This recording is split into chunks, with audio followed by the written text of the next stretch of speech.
हम लोग ये देखते हैं कि गंगा यमुना के दोनों भाग और चारों धाम का ये स्थान जो आपका ये है उत्तराखंड वाला भाग, जिसको हम सभी लोग बहुत आदर से देवभूमि के रूप में जानते हैं। तो देवताओं का स्थान रहा, तपस्या का स्थान रहा, भक्ति का स्थान रहा। प्रत्येक व्यक्ति के जीवन में कुछ चीजें बड़ी महत्वपूर्ण होती हैं कि व्यक्ति गिरे तो इतना नीचे जा सकता है कि उसके पतन की भी कोई सीमा नहीं, और उठने लग जाए तो व्यक्ति अपने अंदर भगवत्ता उत्पन्न कर सकता है। तो सभी के लिए स्थान दुनिया में है, लेकिन देखने वाली बात है कि हम कौन सा मार्ग चुनते हैं। पहली आवश्यकता सभी लोगों की एक ही होती है कि हम अपना पेट भरें, अपने परिवार का पालन पोषण करें, सुरक्षित जीवन जिएं। लेकिन जीवन इतना ही नहीं है, जीवन का अगला भाग आता है कि जब हम लोग अपनी आध्यात्मिक प्रगति भी साथ साथ करें और ईश्वर से भी साथ साथ जुड़ें। कहा जाता है कि भक्ति एक ऐसी शक्ति है कि जिससे हमें भुक्ति भी मिलती है और मुक्ति भी मिलती है, सांसारिक लाभ भी होता है और पारमार्थिक लाभ भी होता है। इसलिए कहा गया हरि भक्ति महादिव्या सर्वा मुक्त्यादि सिद्धय। नारद पांचरात्र में ये बड़ा सुंदर वर्णन है कि भक्ति ऐसी देवी है जो व्यक्ति को कष्टों से तो बाहर निकालती ही है, आपके चारों ओर एक ऐसा ओरा खड़ा हो जाता है जो आपको सुरक्षित रखता है। और भक्त व्यक्ति के पास में ऐसी कृपा प्रभु की रहती है कि उसके चारों तरफ जहां ओरा तो स्ट्रांग रहता ही है, उसके प्रभाव से दूसरों का दुर्भाग्य भी ठीक होने लग जाता है, बचाव होने लग जाता है। भुक्तयश्चाद्भुत तस्य चेटिका वद अनुव्रतः। ये कहा गया है कि जिस प्रकार से कोई दास दासी किसी महाराजा के पीछे उनके आज्ञा पालन करने के लिए रहते हैं, इसी तरह से भुक्ति मतलब संसार के भोग ऐश्वर्य भक्त के पीछे पीछे चलते हैं, मतलब उसे कोई कमी नहीं रहती।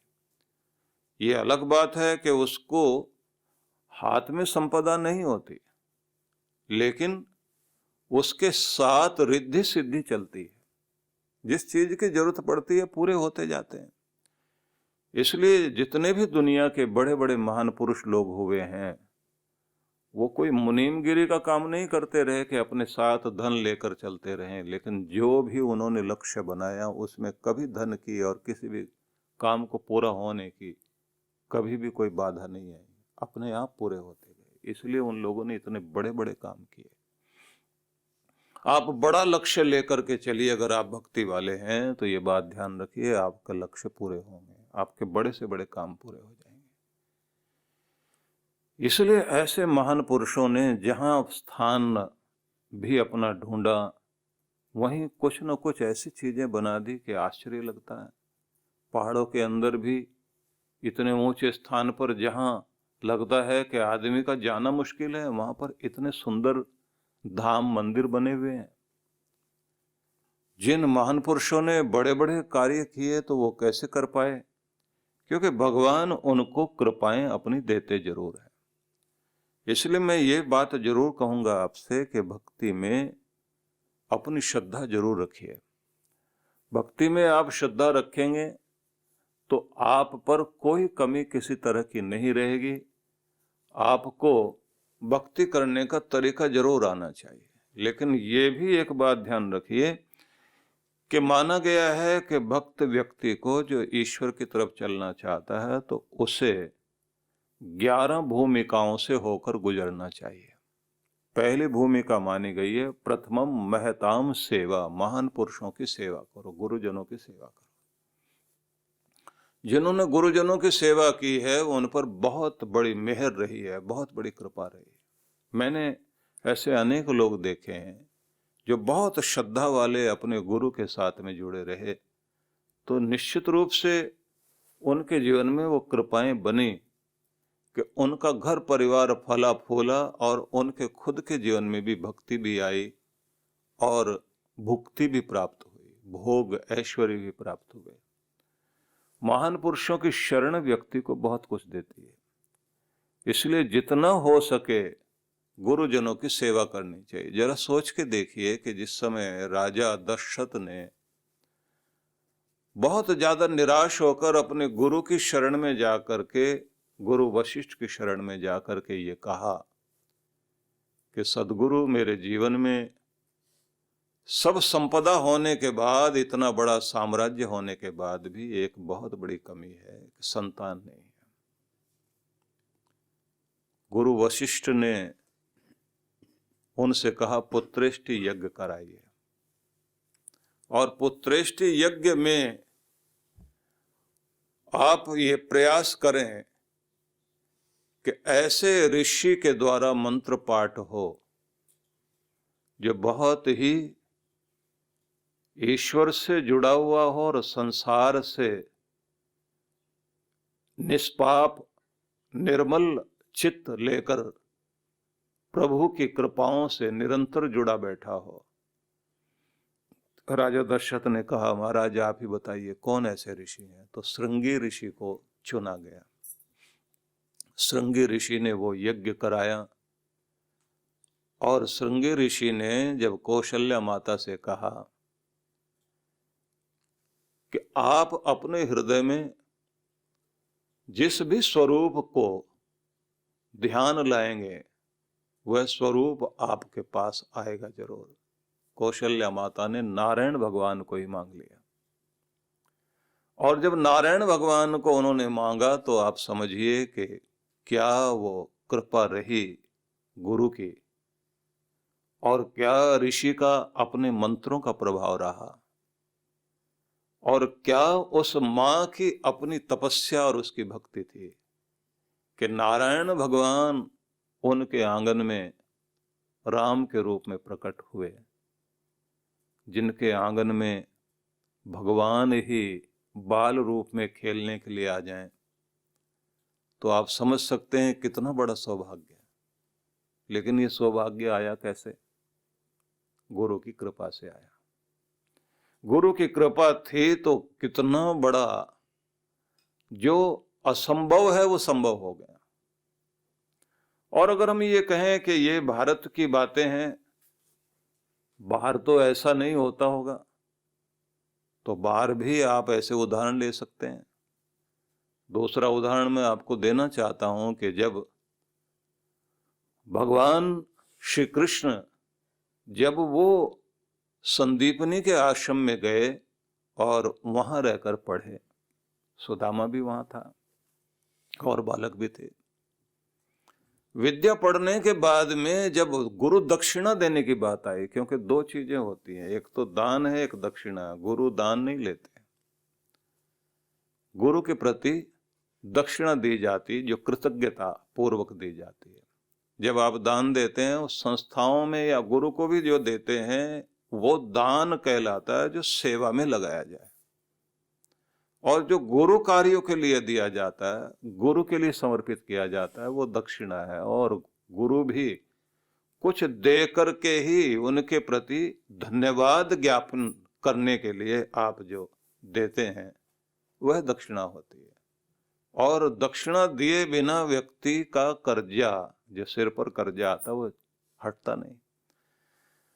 अब दक्षिणा देने के लिए कृष्ण तैयार हुए, तो श्री कृष्ण ने श्रद्धा भाव से जाकर के कहा कि आपसे सब कुछ पा लिया, अब मेरी इच्छा है कि मैं आपकी मन चाही चीज पूरी करूं। आप कहें, मुझे आज्ञा करें कि गुरु दक्षिणा में मैं क्या दूं। और कमाल यह है कि हमारे ग्रंथों में ऐसा वर्णन आता है कि गुरुजनों ने अगर ये कह दिया कि बेटा सारी जिंदगी तूने बस यहीं रहना है और कहीं जाना ही नहीं, तो व्यक्ति ने अपना जीवन लगा दिया वहां। संदीपनी ने भी श्री कृष्ण से ये कहा कि मुझे तो नहीं, लेकिन गुरु माता के पास जाओ, उनकी एक इच्छा है, उसे पूरी करो। अब कृष्ण जब गए, वासुदेव कृष्ण जाकर गुरु माता के सामने हाथ जोड़कर कहते हैं, हे माते, आप प्रसन्न हो सकें ऐसा मैं क्या करूं, क्योंकि गुरु दक्षिणा दिए बिना यहां से जाना मेरे लिए संभव नहीं है। अब उन्होंने कहा कि मेरा पुत्र स्नान करने के लिए गया था सागर में और लौटा नहीं आज तक।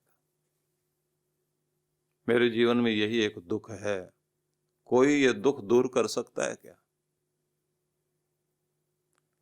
आप जानते हैं कि इतिहास दर्शाता है कि कृष्ण भगवान ने मृत प्राय बालक को जीवित अवस्था में ला करके गुरु माता की गोद में अर्पित किया और उसके बाद घुटनों के बल बैठ करके कहा, गुरु माता, मैं जो कर सकता था वो तो किया ही, लेकिन जो भी मेरे लिए और कुछ हो सकता है वो आप बताइए। गुरु माता और गुरुदेव दोनों ने कृष्ण के सिर पर हाथ रख करके कहा कि कृष्ण, हम आशीर्वाद देते हैं कि आपके मुख से ये विद्या इस तरह से प्रकट होगी, इस धरती धाम का कल्याण करेगी। गुरु से जो कुछ तुमने पाया वही विद्या एक दिन संजीवनी विद्या बनकर इस पूरी धरा का, मानव मात्र का कल्याण करेगी और सदैव कल्याण करती रहेगी। अब ये आशीष दिया और उस आशीष का ही प्रभाव हुआ कि श्री कृष्ण के मुख से गीता प्रकट हुई। और गीता जब आप पढ़ते हैं तो एक एक शब्द, क्योंकि कृष्ण भगवान के मुख से प्रकट हुआ है, तो एक एक शब्द में कृष्ण बैठे हुए हैं। गीता का एक एक शब्द श्री कृष्ण का स्वरूप है। इसलिए आप ये देखिए, महान पुरुषों की सेवा क्या कुछ देती है। अब विदेश की चर्चा अगर हम करते हैं तो आप अलेक्जेंडर का उदाहरण ले सकते हैं, जिसने अपने गुरु की सेवा श्रद्धा पूर्वक की।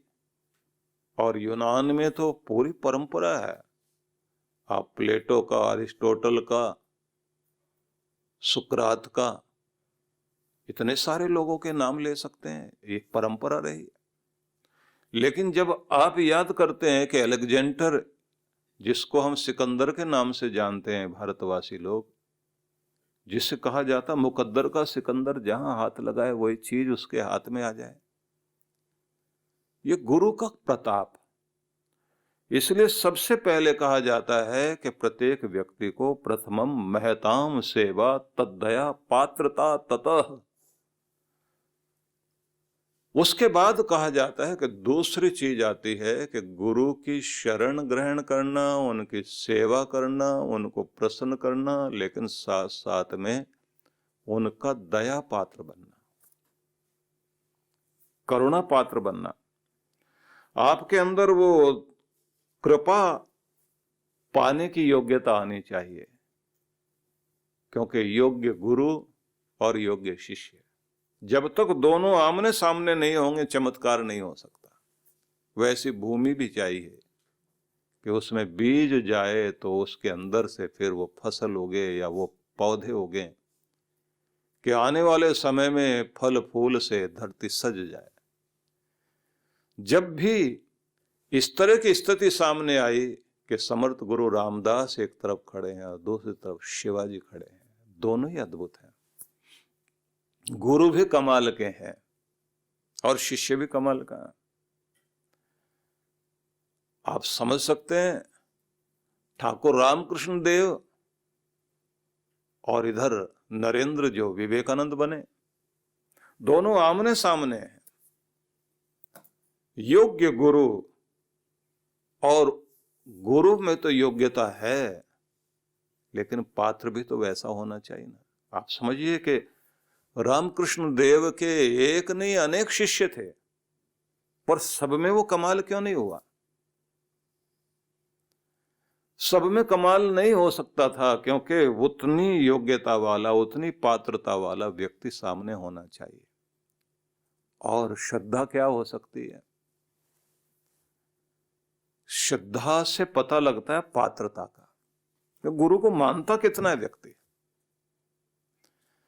ये मानने वाला तरीका हो सकता है कि जब असंभव को संभव करने के लिए व्यक्ति निकल पड़े कि गुरु कृपा से मैं ये कार्य पूरा कर लूंगा, गुरु कृपा से पूरा होगा। जब ये भावना लेकर के चलता है व्यक्ति, और उसे पूरा करने के लिए पूरी एड़ी से चोटी का जोर लगा दे। शिवाजी ने देखा कि मेरे गुरु सुबह सुबह भिक्षा मांगने जा रहे हैं। अब हाथ जोड़कर खड़े हो गए, क्योंकि खुद के अहंकार को चोट लगी। सदगुरु जा रहे हैं भिक्षा मांगने और मेरे होते हुए, तो सामने आकर के कहते हैं कि ये सारा साम्राज्य तो आपका है, आपको किसी से मांगने की जरूरत क्या है। सदगुरु ने कहा कि साधु हूं ना कहीं कोई ना कोई अहम भाव न रह जाए, इसलिए हर द्वार पर जो भी जिस भी द्वार से भिक्षा मिल जाए वो लेकर के उस दिन के लिए शरीर का संचालन हो सके, जीवन चल सके, तो कुछ भोजन जो मिलता है उसे ग्रहण करता हूं, और इस तरह से उनका भी कल्याण होता है। शिवाजी कहते हैं, आप अगर मैं राजा हूं तो राजाओं के राजा तो सदगुरु है मेरा, दुनिया की सारी संपदा आपके चरणों में लौटती है, आपको क्या चाहिए।